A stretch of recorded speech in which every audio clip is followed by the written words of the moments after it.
Alright, I do have a USB safety tester here. Let me zoom in good. And then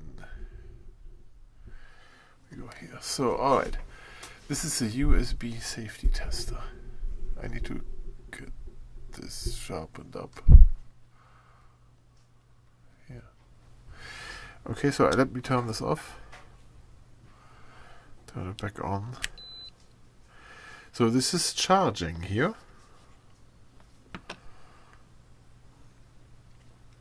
And it shows how much it's charging. The capacity of this, how much we put in there. It's already 43 minutes charging. You can see this down there. So if I disconnect, power goes off. If I reconnect, it memorizes the data. So this is overall time of charging and stuff, okay? Now here, up here is a key, and with this key I can switch over to other screens. Like here, for example, where voltage and amperage is displayed a little better. Push another time, then it's displayed up there. Just the format of how it displays. Temperature, how many milliamp hours I put into this thing. So if it's really drained, like the battery you're trying to charge or the phone, then you can see how many amp hours that battery has after you charge it with this thing in the line. Click another time here. There is the data line voltages displayed, resistance and stuff for a technical person, an electronic engineer who has to diagnose USB devices. This is helpful information. BL on. That means the display of this thing on. You can turn this display off or on if you want. You can set the time when the screensaver kicks in and turns the display off. It switched already to the next screen here. That's in Chinese.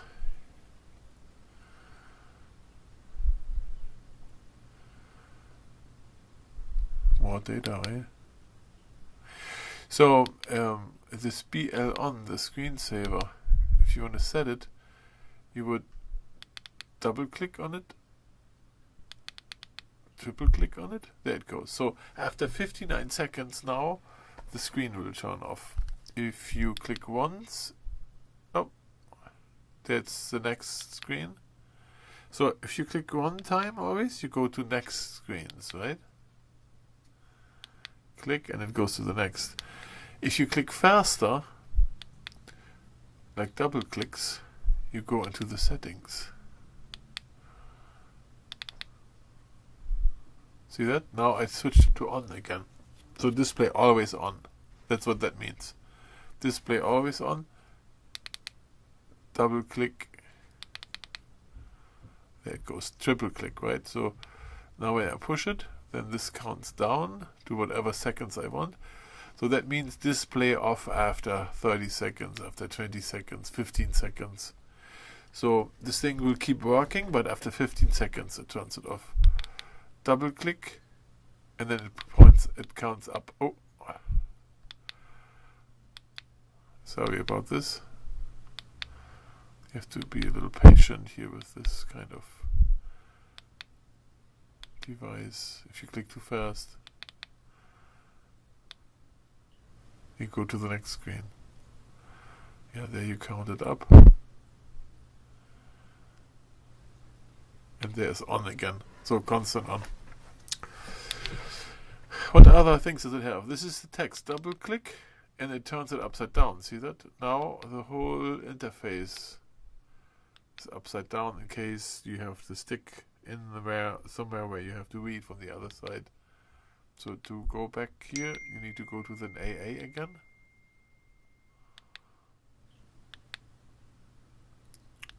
Where is the here? Double click and it turns it to the right side. If you're in your data screen, you can reset the current data. So like here it shows the time on there. If you push and hold, it resets all the kilowatt hours and the time.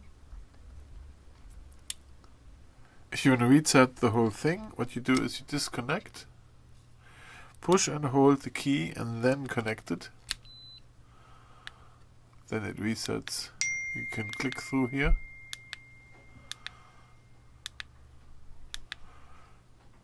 There is the thing of this. I think you push and hold the button.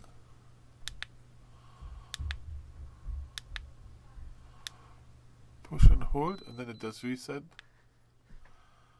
Resets the whole thing. And you had those numbers in here if you look at those. So there is 35 volts. So if the voltage is higher than 35, it will throw an error message. So you can change this number to like 10 volts. So if it's more than 10, it throws an error message. That's what those numbers are for. So if the minimum voltage on the line goes below 0 volts, like below 1 volt if you want that, or if the amps go higher up, if it charges more than 10 amps, then this thing will throw a fit and give you an error message. Yeah, so that's how this thing works. Tiny little cheap device.